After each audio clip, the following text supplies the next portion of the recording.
I teach first grade at Daranby Elementary in Tulsa. I'm a PLTW launch day teacher, and I've also done some of their pilot programs for their other modules.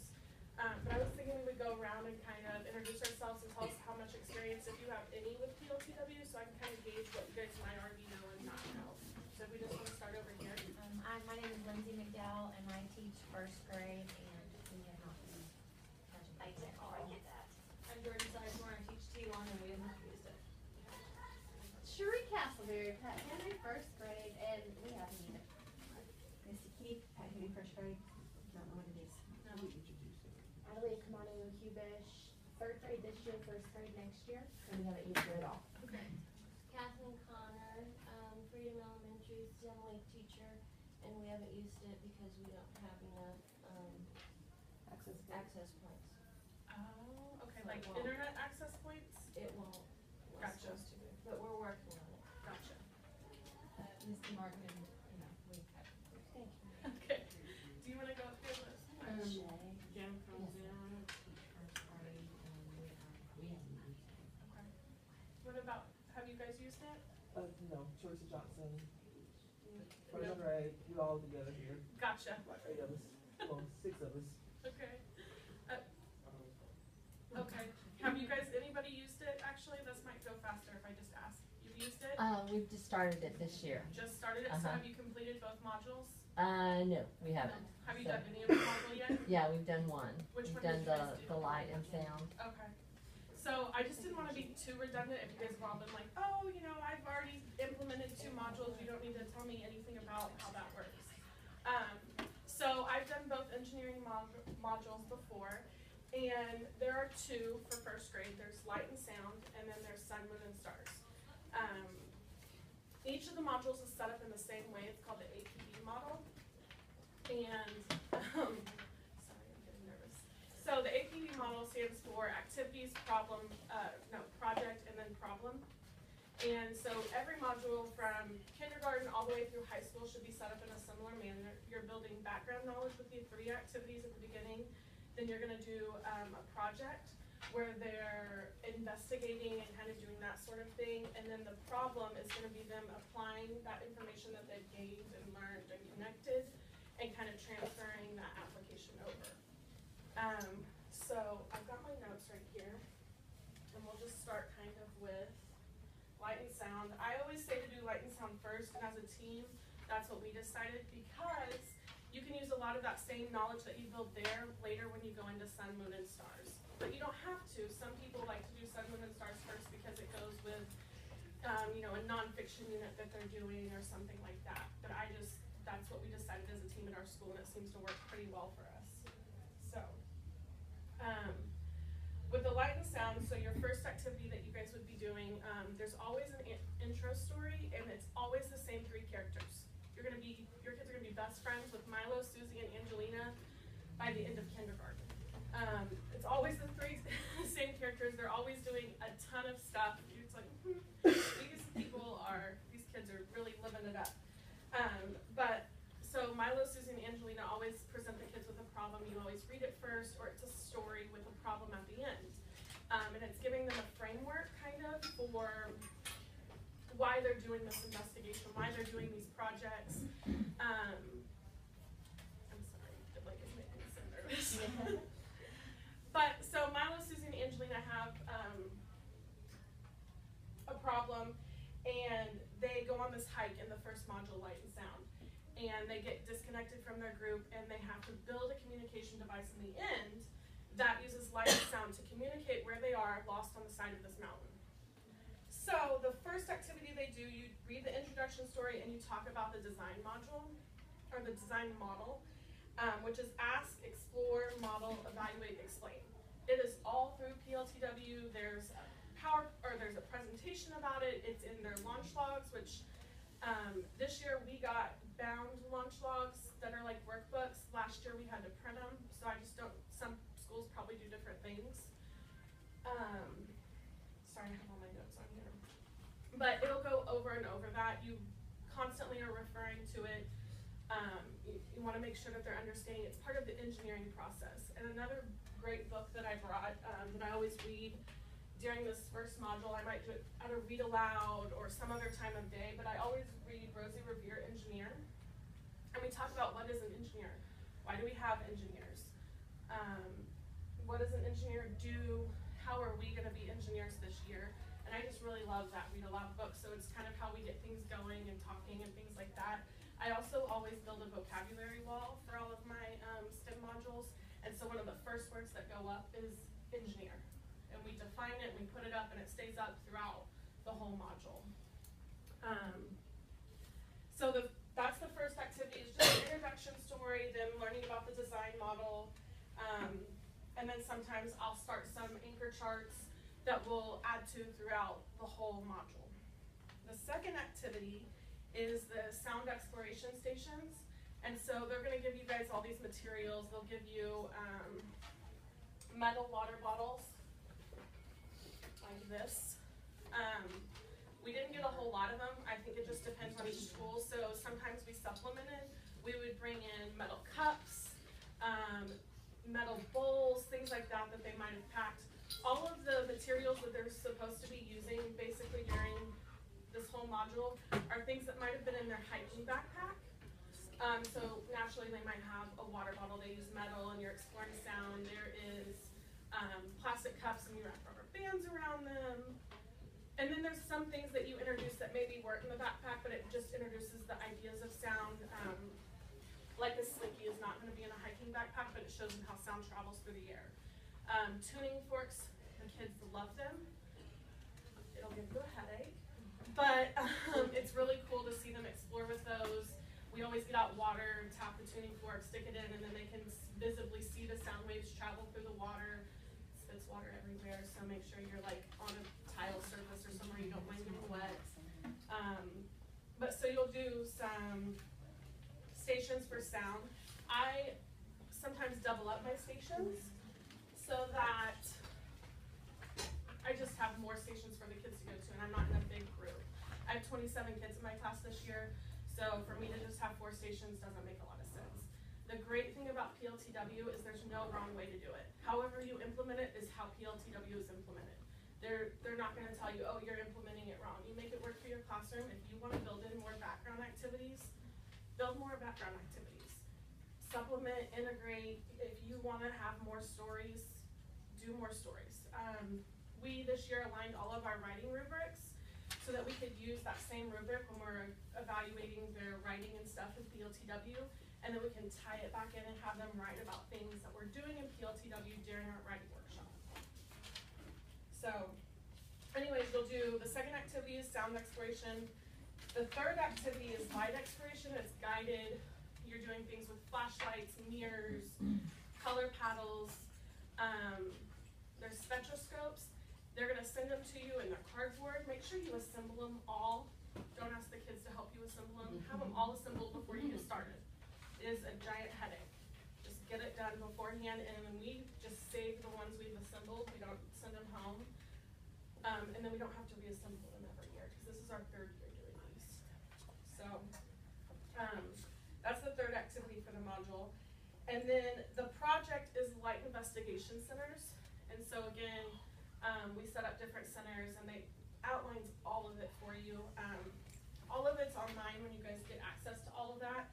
One thing I wanna show you, and I'm like talking all about this, I print everything out because I need paper. I'm a paper person. But it literally like walks you through how to set up it's totally detailed, and then you can add in whatever you need to. And you guys are welcome to look through these at the end, kind of see what it's all about. The teacher resource, so this, teacher resource. yeah. And it can be printed out, maybe. Yes, Okay. so I just went online, and you guys, I know will get training over the LMS and things like that.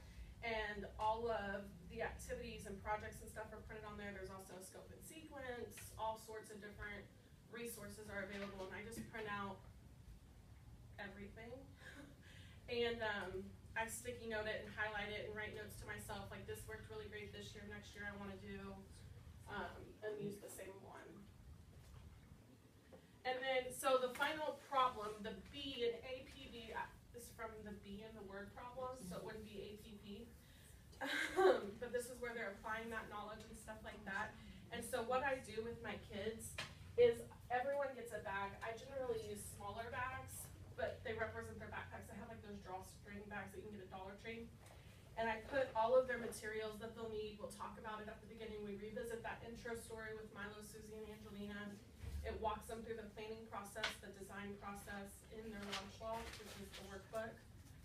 And they sketch things, they evaluate it, they work with a team. I normally have like 4 or 5 kids in a group. It's kind of up to you. But so in their bag, I would put, everybody gets a metal water bottle or metal cup, something like that to make noise. A bandana, because these are things they're supposed to have on their walk. Cups, we give them plastic cups. Masking tape, mirrors, and a flashlight, and then they have to build, and you're allowed to supplement and add other materials that you want to. Sometimes we ask the kids, what are some other things you might have in your backpack if you were going on a hike? What else could you use?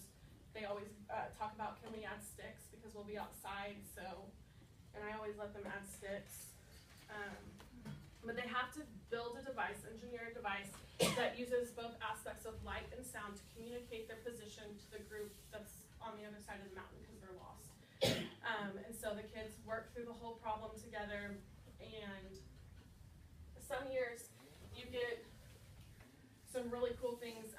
Last year we had a group of kids, and they had figured out when they were doing shadows how they could form words and stuff, and so they put little pieces of tape and tried to like make almost a bat signal. So they could flash it up into the sky, and it was really cute. It was probably the most like thought out one I've seen.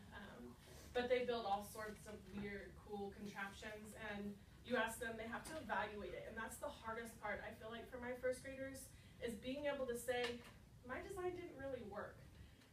This is why. This was one strength and one weakness. So we do that actually with a lot of different objects. The first module, just because it's hard for them to understand, how do I identify a weakness in something that my thing is great.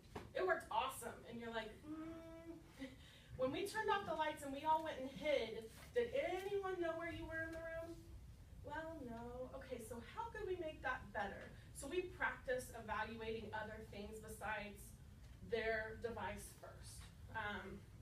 I might bring in something, like say one from last year, or I might make something really quick, but we just practice that evaluation, looking for a strength, looking for a weakness, because they'll evaluate their design, and then you want them to be able to say what they would change about it to make it better. And so that's a really important part of the process, but it's really hard, I feel like, for a lot of my first graders to say, this was a weakness, or things like that, where they'll say, oh, well, I like so-and-so's, and I just want to make mine exactly like theirs. Okay, well, here's your design. Tell me how you would change your design to maybe use some of those aspects of your friends. It is so much fun, and the most important part is you can't go wrong. Like, however you do it, that's how you do it. And so, oh my gosh, I'm running out of time, right? What time is this end? Oh, no, 10:25. Okay. I was thinking 10 o'clock, and I was like, okay. So we'll just go on to the next module. But I brought some of the books that we use. So these are some of the ones I use from Light and Sound. I just go to my library a lot of times. I'm not going to buy every single one of those books. Our library has them in stock, and I pull a ton of books about light and sound. And I have my kids research as their one of their morning workstations. I have them come in and they pull research. We're constantly, as we're going through each of the activities, adding our ideas about light and sound, theories that we have, and then we always go back and revisit it. Just, is this theory, do you still think this theory is correct? How would you modify it maybe? But I use it kind of like a working theory station. And so then the second module is going to be sun, moon, and stars. And this year it worked out really cool because there was the blood moon, and so our kids were we kind of accidentally did it all at the same time. But I really like this module. The kids always really like space. It's really easy for you to build on and get their interest going.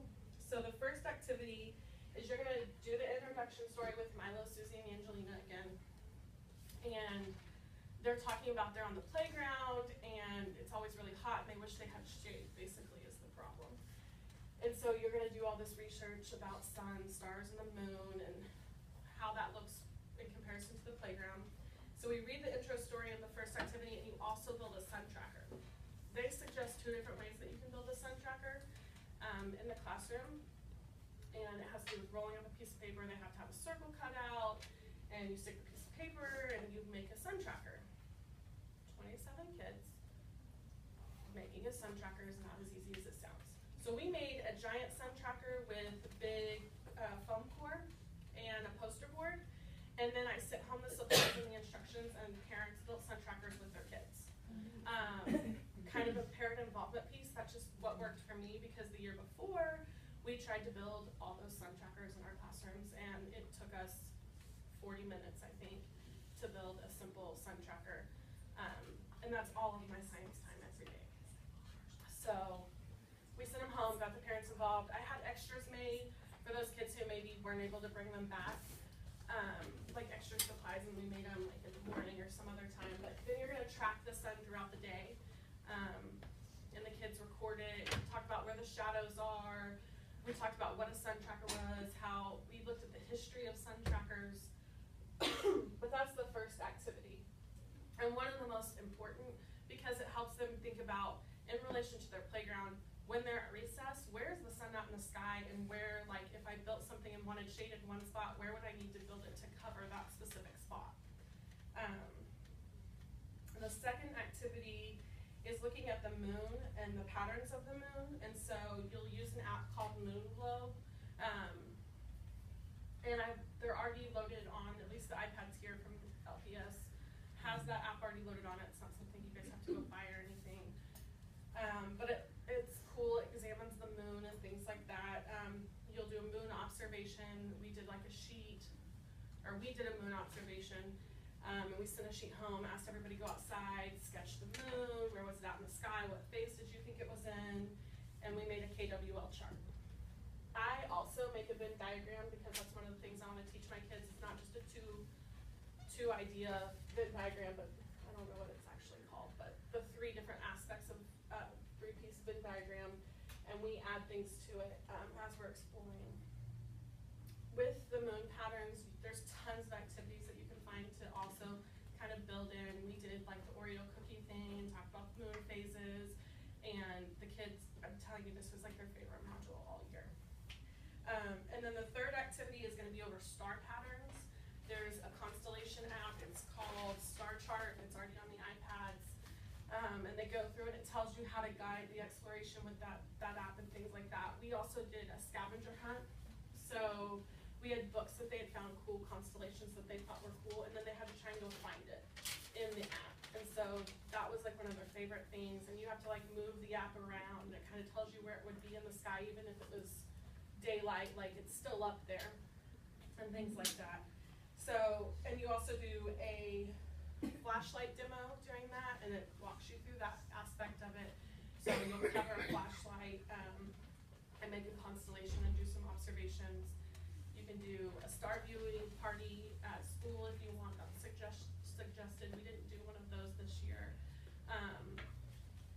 But there's like lots of room to build in other activities depending on how much knowledge your kids already have and how much more you want them to get before they go on. The project in this is mystery beads, and I brought them. So let's see.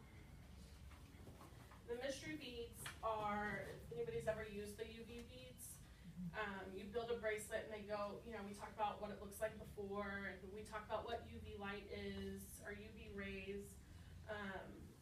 And in the older kits, I think it's 4th or 5th grade, they actually have UV flashlights, and we went and borrowed them this year to do some more exploration, and it's so much fun. But we make bracelets, and we take them outside and we see what happens, and you go through that whole process. And then in the actual problem that they do in the end is they are going to build a shade structure model for the playground. And then they test it using the UV beads to see if it was effective. That's how they evaluate. Lots of trial and error. They always say you can use whatever materials you want. I brought some of the materials we use. One of the things we do is we have the kids go out to the playground at the beginning of it. And our playground's kind of big. What we noticed was a lot of times the kids were building house structures. The first year we did it, because we weren't being specific, they were thinking they have to cover the whole playground. And so we assigned each team, I call them committees, a different playground piece that they needed to be responsible for providing shade. That way everybody was kind of having to really think about a specific shape.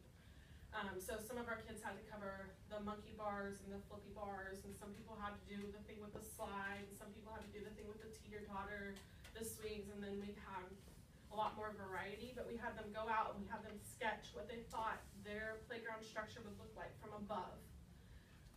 They sketched it together, and then they built their model on top of this later. So they made that sketch and we built it. We always put it on clipboards so that we can actually take it outside and test it. When we just built it on like the, I can't think of what this is called now, cardstock. A lot of their structures would like fall as we went outside to test it or something like that. So we always put it on clipboard and have them build on top of it. Something cool that we did this year is we actually had them build, because we had done some other projects with mini marshmallows. We set mini marshmallows out for like a day and let them get kind of stale because they hold better. And then they use toothpicks, mini marshmallows. The cheap foil, don't buy the expensive foil. It actually doesn't hold as well. Like the really cheap foil holds like shape better for whatever reason. Because some of us raided our cabinets at home to get some of the foil, and we got there and it was like Reynolds wrap, and we're like, why is, or Reynolds, whatever the brand is, why is this not holding up like everybody else's? And it's always the cheap brand is like thicker and harder to bend, but then it holds better. So they get foil, and they have the option of using plastic wrap. So they really have to think about, is plastic wrap, okay, it's gonna create a layer, but is it gonna block the sun, provide shade? You'll start to see them really thinking about that. We give them tape, and then I also let my kids have construction paper. And I just have everything in a bag for each team at the beginning of the project so that they have all their materials, and every day they can just get their bag out and go back to whatever they were building. Another thing that I just now thought about that with first grade, a lot of my kids didn't understand what a model was. What does it mean to build a model? And so I created a PowerPoint presentation, and it had and it just talked about different models. It had like a model car, a model airplane. We talked about like how architects sometimes build models of buildings that they're proposing. It had a dollhouse, how that kind of is like a model of something. So they got the idea that we're building this with what we have, but it's supposed to represent something on a grander scale. And we talked about how this could be like tin on a roof, the toothpicks would be like 2x4s, the marshmallows would be like concrete. But so then they build that model, and again they have to evaluate it. By this point they were a lot better. We didn't have to go through much process with the evaluation, like with the strength and weakness of it. But it was a lot of fun. So after they build their models, we all transport them outside, and we talk about, we take them out at their recess time, and okay, we put the UV beads on the bracelet underneath, and they have to evaluate, do they change or did they stay? Did it work? And then we go back and talk about how we would change that structure. So that's kind of a broad overview. I know I went super fast through those two modules because it really takes up more time. But the great thing is, like, if you have a 30-minute window for science, you can do 30 minutes and come back to it the next day. It lists how much time they think each activity should take. So it kind of gives you a general idea, but the first time you're going to figure out, like, this one took a lot of time, but this one may not. This one only took 2 days. Generally, we are able to get through one module in 4 weeks. We just plan on 4 weeks to complete one module. But we don't have as much. I know some people have longer amounts of science time, some people have shorter. We generally devote 40 minutes to STEM every day. So and then you've got to factor in within a 4-week period, you're gonna have at least one assembly, one fire drill. Like, things are gonna happen, you're not gonna get to do it. But where I'm at right now, what questions do you guys have? What specifics do you guys wanna know? I wanna make sure this kind of applies to what you guys are trying to do in your classrooms. Yeah. What do you do whenever you're having your groups, like when they're sketching? And you're having them sketch from the overview, more of an abstract concept for them, and they're just, it's small. Or some of them are really big and they want 2 pieces of cardstock, or how do you? If they, I have actually given where the kids just, they have a really big piece of playground equipment. We will masking tape 2 or 3 clipboards together and give them more pieces of paper. I always feel free to let them do that. I do a lot of sketching in my class anyways, so we have a lot of experience with it. I come from a Reggio background. I used to do Reggio approach at another school. And so I've built in sketching. We sketch all different sorts of things all day. But if it's something that your kids aren't familiar with, I would think about having them practice sketching. You know, how do we sketch something looking straight at it? How would we sketch it from a bird's eye view? And just practice. Another thing that another teacher did this year is she got on Google Earth, maybe, I think is where you can get like sky shots, and she pulled some of those off. And she let her group see those, so it gave them a better idea of what it would look like from up above. We also kind of talked about like the shapes and things like that. So if we went and laid down on the playground under the equipment, and we talked about what shapes we saw as we looked up, and it went along with our geometry unit. But so like the monkey bars, like they were rectangular, and so how would it look different from above than below? Is it different? And things like that. But I would definitely practice sketching before I went and did that sketch on the playground. And I would take extra pieces of paper in case they mess up, because they're 1st graders and they're gonna be like, I don't wanna use this. I messed up, this is awful, give me a new piece. So, yeah. I have a couple questions. One, the time frame, because you said that you integrated it into your geometry unit. Did you spread it out throughout the year, or or did you just? Oh, What was the time span? 4 months, or 4 weeks. 4 weeks. And we did those in the fall, because we do 4 PLTW modules. And the other 2 are a little more complex. We do biomedical science and computer programming, so we try and save those for the spring. So we did this one, it was, I think it was October and November that we did it, like over that time span. And I just pull in, our geometry unit is planned for later in the year, but I pull in lessons from that and get them out of the way when it kind of fits with PLTW. So technically, our pacing calendar says geometry is in March, but I pulled several lessons from that and did it during the same time, because there's a lot to do with shape and things like that. My next question is, have you worked with a limited number of iPads? I mean, how do you adapt that? I know that they're big on, they need the iPads. Have you paired up? Have you used one per group or just one? Have you ever worked with one iPad for a classroom? Or a project?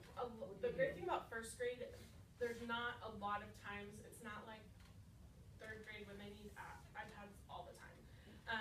We share a one cart between kindergarten, 1st and 2nd grade, and we have lots and lots of classes. When we do it, I just do one iPad per partnership, but a lot of the stuff, there's like presentations and stuff that they say you can view on the iPad, but you can also, I think I have the specifics in here, you can also view it on the smartboard. Okay, And I found that a lot of the times, sometimes it's easier to show it on the smartboard because you can pause it, you can ask some questions about it. And so whenever that's available, I generally have them watch it on the smartboard, because I like to be able to discuss what's going on as the presentation is going. Now, I know that for the star chart and the moon globe app, you really want to kind of have maybe one per group. And we always make agreements about how we use those iPads, and they know, like, there's 4 or 5 kids in my group, we have 1 driver and the rest are navigators, and we alternate drivers Would throughout you the day. be able to have the iPad, if you only had one, let's say, as a station, and then be able to rotate them to it? Can you start over, or is it just saved, all the Oh, no, no. information saved for that one group.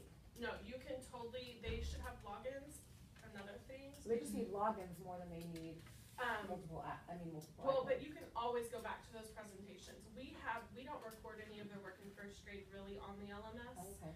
We have it all do paper copy because they're first graders. They need that experience of writing and all those things and sketching. And so you could log in as you want the thing, and they can constantly go back and rewatch the same thing over and over. Great. There's one app that I really, really like, and it's a suggested app. It was called Bobo, and it has to do with light and sound. You have to buy it, like our school didn't load it on the thing, so I bought one and put it on my personal iPad. And we used, some people have document cameras, my room doesn't have one, so I use Reflector, it's another app. But we put it up on the smart board. And then so I would show them how we would work through the app, and then we would take turns driving it, and everybody else could navigate what we were doing for us. So there's different apps that you can use to project one, or you can just set it under your document camera, and then it'll show all this stuff, and then you can have one kid come over and like navigate or drive it. Oh, that's neat, so you could set the actual iPad. Okay, on the document. You have to kind of mess with your lighting on the document cameras when you do it, so you don't get a glare, but it works. We do it a lot with our computer programming, but we did it definitely with Bobo. I love Bobo. It's got tons of information. It's fun. It's got like videos and stuff built in, but it is an app that I had to purchase. But it was in the suggested like resources that weren't included. But I'm So how pretty many, sure. you said you did 4 modules per year in Mhm. first grade? Mhm. So you could have just one iPad in your classroom and use it on the smartboard in first grade, right? Yeah, except for when you get to the start, you'll want to. Right, that's the one. Right, and then you might have a group of 4 or 5 kids At per a time. at a time to use the iPad, because they're gonna have to physically move it and navigate through the thing to kind of find things. And our school's really good about like, we just play, I'll be like, hey, are you guys I wanna use a bunch of iPads today, can I I'll go collect them from all the different grades and put sticky notes on them and then go take them all back. I'm trying to look to see, cause I have all my notes.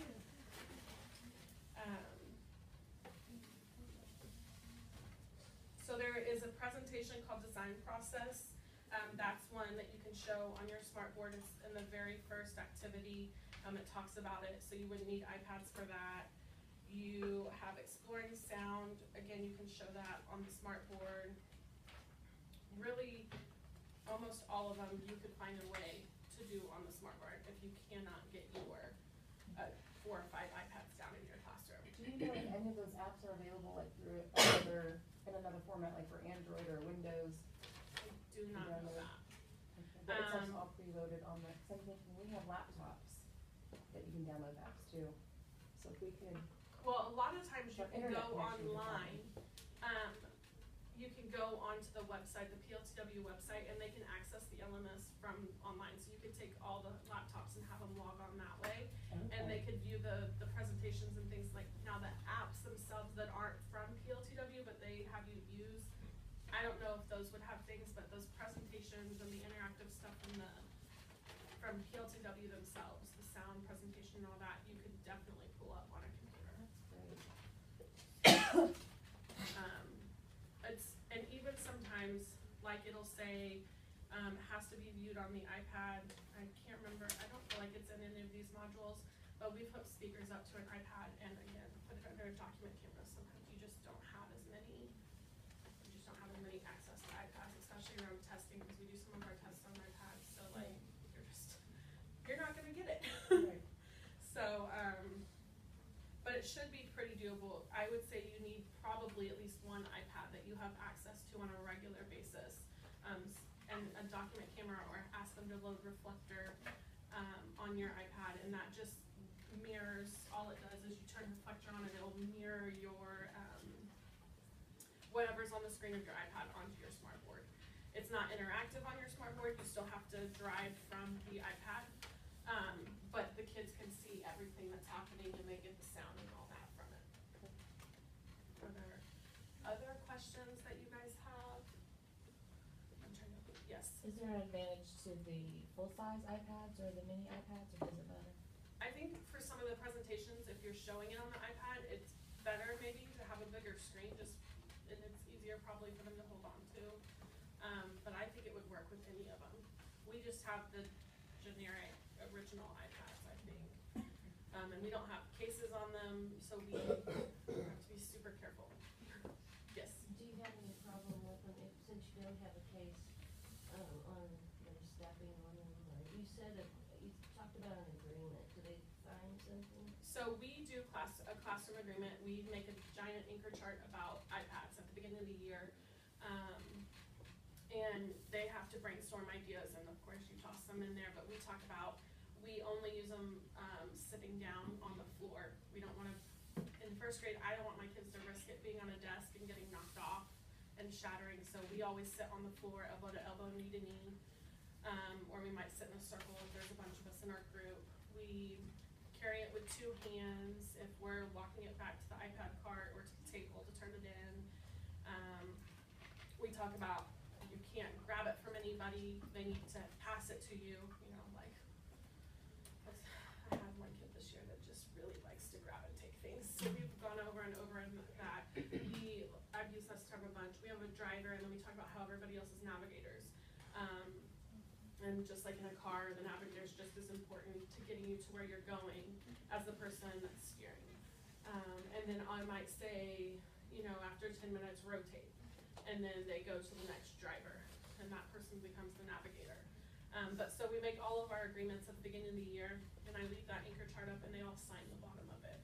And if they aren't following an agreement, they get a reminder, and then they have to sit out and be a navigator. We've got to keep them safe, and you can try again on another day, but we need you to really think about those agreements, because we're not going to get replacement iPads. Like, that's just not going to happen. So, first grade has yet, we've had this program for 3 years. This is the end of our 3rd year. We have yet to break an iPad. Not one. So. How many children do you say you have? I have 27 in my class, and there's 4 first grade classrooms. So, and I have kids, and my ER2 kids come in, and they are just as much a part of STEM. That's like one of the most interactive times I see them come into my classroom. This is the time that I see them interact the most and really engage and get to work on things and things like that. So I have 5 ER2 kids, and they come in every day for PLTW. It is, You said you have 5 or 6 to a group? 4 or 5 usually on the iPads. And we talk about our groups, and I plan them, and this is my planning sheet, nothing high tech. I just write down the iPad number that they have and who's in their group, and then we use that group. Unless there becomes a problem, we use that group the whole year. But I have 4 to 5 kids in each of these groups. So they log in themselves? They can. We have all their passwords be the same so that we're easier. But a lot of times I might log in if I need to log in. For the apps, you don't have to log in at all. There's no login information. But if I am going to have them view a presentation or something that's on the LMS, I might log in beforehand and just have it done. The later we get in the year, the more we use the iPads, the more familiar the kids get with it. But I have a lot of kids still who don't have experience with iPads. And so it was taking them a long time to figure out what was their username, type in their password, even with a card, because I make cards with all their usernames and passwords. And so a lot of times, because ours is at the end of the day, I'll do it over my plan period or something. I'll try and get them all logged in if I need to. But most of the stuff, you don't need to log. You don't actually have to log anybody in to access it. So, if you start using the LMS and you want them to submit their work and things like that, then you'll want them, one person from each group to log in, but you could still change the passwords so they're all the same and super simple. There is also an app that we use quite a bit in every grade. It's called Poplet. And so we document a lot of our work with that. And one of the things I would suggest that you do is a whole day, not a whole day, but like a whole science session over how to use Poplet. And so we have, at the very beginning, we have them introduce, once they figure out who's in their group that they've been assigned to, they make a group Poplet, and they introduce everybody, talk about what they have in common, what they look forward to, and so they make all these different little pieces that go in Poplet. And it's just an iPad app that looks like, I think it should be on here. This is not my iPad, sorry, but I put my notes on it because I forgot to bring mine.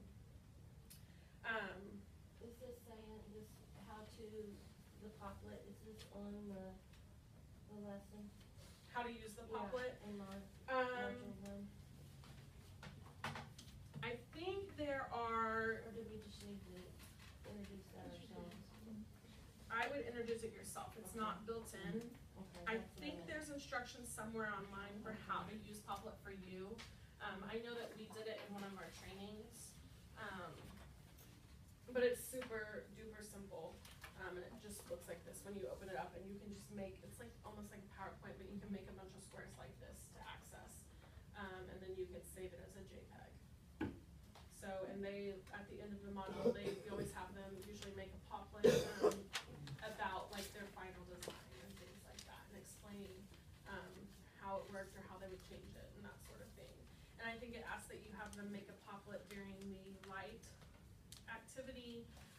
You give them a sticker and they put it in their hand and they talk about why you can't see the sticker if you turn the lights off and close your hands, and what is it that you need to have. You need to have light. Light reflects off the surface of an object and into your eye, and that's how you see things. And so that's kind of what you're building at one point during that activity, and they make a Poplet about it. So, are there other questions? Yeah. How do you group your students? Based on needs or? No, I try and group I try and put multiple abilities in one group. So you want, I don't like to do all of my like low kids in one group, because then it's gonna be harder for them to come up with the same thing. So I try and generally put a mix of abilities, but I also look at personalities. That's the biggest thing, because they're gonna have to learn group work, but I don't wanna make it impossible. So, but I, sometimes there's gonna be those kids, and I just, I have one little autistic boy, and I have to put him in a group that I know will be patient and really understand his impulsivity and things like that. So, but, and like I said, I generally try and keep the same groups, but inevitably you're gonna have to, the kid moves out, or you realize that they're just not gonna work together, and you have to split that group up. So, anything else that you guys can think of? I did have this, I wanted, so I was gonna talk a little bit about the organization of how I do this.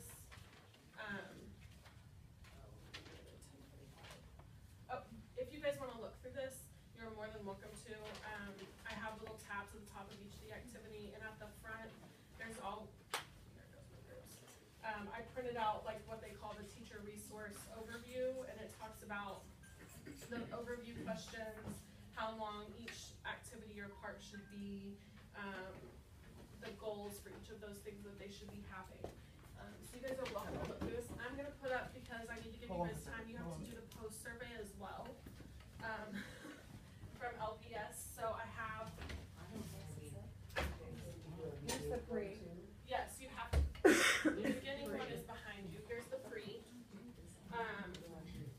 You'll have to get, if you have a QR code reader, you can take a picture, or you can type in this website.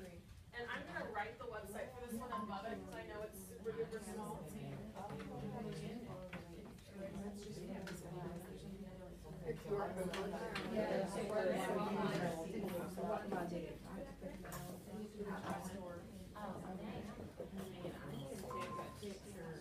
Can I use my phone? Go to the Play Store? Yes, you should be able to use your phone. Sorry, I just wanna make sure maybe if you have to use this, you can see. We're from back in the back of the room.